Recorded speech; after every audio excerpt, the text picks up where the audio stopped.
Hey, today I'm going to review and give my honest opinion on the latest Masters of Ceremony Warbond. I'll let you know should you buy it or pass on it. I've tested all items on all factions, and I'll let you know if it's worth picking up or not. There's so much more I'll be covering. If you could show some love by hitting the like button below, I'd greatly appreciate it, and let's jump right in. Alright, the Masters of Ceremony Warbond was released today, and I'm going to tell you right off the bat that you're not going to like this Warbond if you're looking for a new meta or possibly wanting something with a bit of oomph behind the weapons. However, if you like the items solely for the aesthetics or enjoy the novelty of them, then you'll absolutely love this Warbond. With that said, I'll let you be the judge of it. Let's go ahead and check out all the weapons. You can let me know in the comments below at any point if you like the Warbond or not. Please let me know why. Okay, starting off, we've got the brand new G142 Pyrotech grenade. I'm going to cover this one first because I think it's the best item in the Warbond. The reason why, during my testing, I found it to be quite useful in taking down Impalers. A total of 4 grenades can demolish this exterminate without a problem. Now sure, it takes 4 grenades, but that's not bad for an incendiary type grenade, right? As far as I know, you cannot do that with any other incendiary grenade we currently have. What's surprising is that the Pyrotech grenade has the lowest damage out of the 3 incendiary type grenades we have.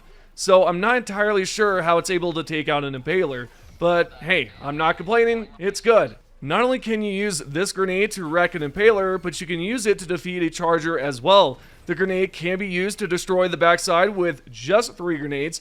It also takes out enemies nearby that are around the Charger, which makes it quite useful. Speaking of which, I found that the Pyrotech is a lot better than the Incendiary Impact Grenade and the Incendiary Grenade because the Pyrotech Grenade can inflict some damage before it blows up. You can see in this clip that it's inflicting damage, taking out some enemies before it explodes and inflicts additional damage. It's a hell of a grenade that can crowd control and exterminate multiple bugs, from the smaller ones to medium-sized ones like Hive Guards, Brute Commanders, and Alpha Commanders all at once. It's not bad at all in terms of damage, and if you're wondering, yes, you can use it to blow up bug holes and permanently close them. Now let's see how it does against the automatons. Surprisingly, it's not bad. The Pyrotech has enough power to blow up the heat sink on the back of a Hulk, which I certainly wasn't expecting at all. I honestly thought this grenade wouldn't do much against the Hulk, but that's obviously not the case, as you can tell in this clip. If you can aim directly behind the automaton, it'll sometimes blow it up with one hit. If that doesn't work, an additional grenade can finish the job. Usually it only takes 2. When it comes to the smaller enemies, it's not bad either. The same situation applies here. It can be used for crowd control to some extent. You'll be able to demolish Devastators, Shielded Devastators, smaller enemies, and even Scout Striders. It's incredible against Jet Brigade units, and it can be used to blow up a bunch of enemies like the Incineration Core as well, surprisingly. Not to mention, just like the bug holes, you can use the grenade to destroy fabricators as well. So with that faction aside, we have the Illuminate now to discuss, and it might not come as a surprise here, the Pyrotech is a solid choice. The Voltless will burn up easily without a hitch. You'll be able to inflict damage beforehand, and then it'll blow up to dish out additional damage that'll take out more Voltless in the process. When it comes to the much larger enemies, such as the new Flesh Mob, you'll need to use at least 3 grenades. If you can do it quickly, you can defeat it fairly quickly. It's also useful for burning up squids like the Overseers and the new Crescent Overseers, which by the way both have the same armor and health. Harvesters on the other hand are resilient to the Pyrotech grenade, and it's a waste, in my opinion, to use it on them. So overall, are there better options out there in terms of grenades? Yes, for example, the Thermite grenade is one of the best grenades in the game due to its high damage, and it's a great grenade when you want to defeat larger enemies like Flesh Mobs, Chargers, and Impalers. You get the idea. Anything huge will mostly go down easily when using Thermites. Now, is there any reason to use Pyrotech grenades? Sure, there is. It just depends on what your goal is. If you're trying to help your teammates with crowd control and stop the enemy's advances, then I think it's a perfect grenade for that reason alone. Moving along, we've got the new marksman rifle called the R2 Amendment. I'll be quite honest here, I'm not a huge fan. Shockingly, it doesn't come with medium armor penetration, it's a light armor penetrating weapon. We've got 2 marksman rifles currently that are similar to the Amendment in some ways, such as the Deadeye and Constitution, which both have medium armor penetration. However, for some reason this one doesn't, and I think that makes it slightly unattractive to use. It's not bad, but it's not great either. You can one-tap smaller bugs, and medium-sized ones can be one-tap too if you aim for the head. Hive Guard armors are a bit rough, so you can't penetrate through it because, well, you need a medium armor penetrating weapon, so you'll have to shoot underneath, which takes roughly 3 shots. Larger enemies like the Charger takes about 3 mags to blow up the backside, and yeah, it's not that great. I think you could use better options like the Deadeye and have a much better experience. It's fair to say the only differences between the two is the option to use either semi-auto or single shot mode. When it comes to the automatons, you can of course one-tap Devastators if you aim for the head, and it can one-tap smaller enemies too.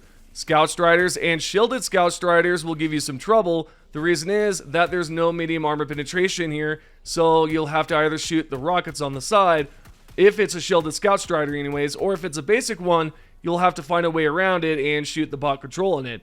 Hulks, on the other hand, aren't too terrible if you can get around and shoot the heatsink. It only takes 10 shots to blow it up, and at that point, the Hulk is pretty much dead. Now, using this weapon against the Illuminate is okay. The reason I say that is if you're going to use this, it won't be very effective against Overseers if you aim at the head, considering Overseers have medium armor on their domes, so a light penetration weapon isn't going to do much. You're best off using something way better like a Deadeye or something else, because a Deadeye can actually one-shot these heads. Anyways, you're better off aiming for the chest and firing several rounds until it drops. The Volas can be one-shot or two-shot if you aim correctly. You can also stab them, which will one-tap them sometimes if you hit their heads. Lastly, with the flesh mobs, I think it's okay aiming at just the kneecaps. You can put it in about 2.5 mags and it'll go down. Aiming for the heads and then the legs is pretty much the same scenario.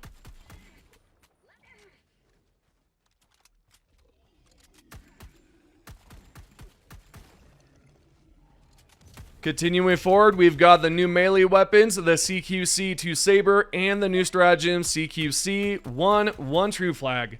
Starting with the Saber, it's a fast melee weapon. However, I don't think it outdoes the other melee weapons we currently have.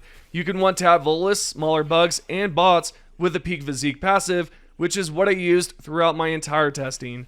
So, Hive Guards will take 3 swipes with the sword to defeat it. Sometimes, when it comes down to Brood and Alpha Commanders, it can take more swipes. It's similar to the Hive Guards, but if you don't aim for the head, then you'll have a difficult time. The same with the Nursery Spewers, and for the Overseers, it's 8 slashes, and that's pretty much it to defeat it. When it comes down to bots, same situation. If it's a Devastator, it'll take about 2 hits, maybe 3, just depends on where you hit it. And overall, I wouldn't recommend using this on flesh mobs. You'll most likely get pummeled to death. The same situation applies when using the 1 True Flag. It's just not worth using on them, as it's a bit too risky with no reward. Lastly, the 1 True Flag is pretty much the same as the Saber, in all honesty. Now, you can use it to stun a Charger, which is really nice, but that's really all it does. I mean, you can also go behind a Hulk and melee it a bunch of times too, and you can defeat it that way, but to be honest, it's just not that great, and that's my honest opinion. Now, that doesn't mean you're not going to like it. If you like these type of weapons, again, where the aesthetics are there and you got the novelty of it, then you're going to love this Warbond. You're going to love this specific stratagem. However, I'm not that way. I just don't like it. And that's completely fair. And if you're the same way, it's okay. You know, you don't have to like every item in this Warbond. I don't. I like a few things, but I definitely am not a fan of these 3 rewards. You guys can let me know what you think in the comments below, but we're now going to continue onwards and talk about the new, brand new passive and the booster. What we'll do first is talk about the booster. So you can pick up a bunch of samples and have a 15% chance to double those samples. And that's what I was able to do. I was able to grab 2 samples from picking up 1 sample. Now, it's rare at times because you can pick up 1 sample, then the other, and then sometimes you just won't get another one. And it's not a bad booster, okay? I get it. I get the idea behind it. And it's something you'll love, especially if you're new to the game, because, well, you're going to be able to grab more samples and hopefully upgrade your ship faster. Besides the new booster, the new passive is a fun one to use. I like this one personally. There were a lot of players at the time who didn't like the passive. However, I think it's honestly great. You have a chance of not receiving limb damage, which I think is huge, as it will give you time to escape a fight without broken limbs, and to me, that's great. I did a few tests on that, so you'll see in this clip that I didn't fight back, mainly due to the fact that I wanted to see how well this passive performs, and it does a great job. Now, there's times where it doesn't work, which makes sense because you have a chance, right? A chance at avoiding limb damage. With the weapons aside, we have a new emote, and I like this one a lot. You can actually move around when you use it, and at the time when I was talking about this emote specifically in my Warbond first impression video, I was thinking, hey, you know, can we actually move with this? And it turns out you can, and that is awesome. Lastly, for rewards, we've got 3 new armors, all with the same passive. We have a blue theme, a red theme, and a black theme. The black theme is in the superstore. They're incredibly well designed, and I feel like they put a lot of effort into the armors this time around. My favorite so far is the honorary guard, which is the blue armor with the cool hat on top. I saw comments about how they've added a hat to this armor, but not the cowboy warbond previously, and I have no clue as to why they made that choice. Anywho, that's my testing on it. What are my thoughts about it? Is it a cool warbond? Is it worth picking up? I think, again, it's definitely worth picking up if you're into the novelty of it, right? If you like the idea of these items and it being a meme-worthy warbond, essentially, then you're going to love it. You're going to love everything about this because it's cool. It's well designed. Is it good on the battlefield? Maybe not. The grenade is an exception. It's actually really cool, and I like the idea behind it, and it's powerful at times. But all the other weapons are kind of mid, in my opinion. So let me know what you think in the comments below. What we're going to do now is go over the top 3 comments. The first top comment is from Grim9890. Wait, even more stuff next week? This is going to be the best early birthday gift of my life. And happy early birthday, man. Hope you have a good one. The second top comment is from Bleeg. Thanks for giving the info straight and not being clickbaity. Yeah, absolutely. You're welcome, man. And I appreciate you stopping by. And I appreciate that comment a lot.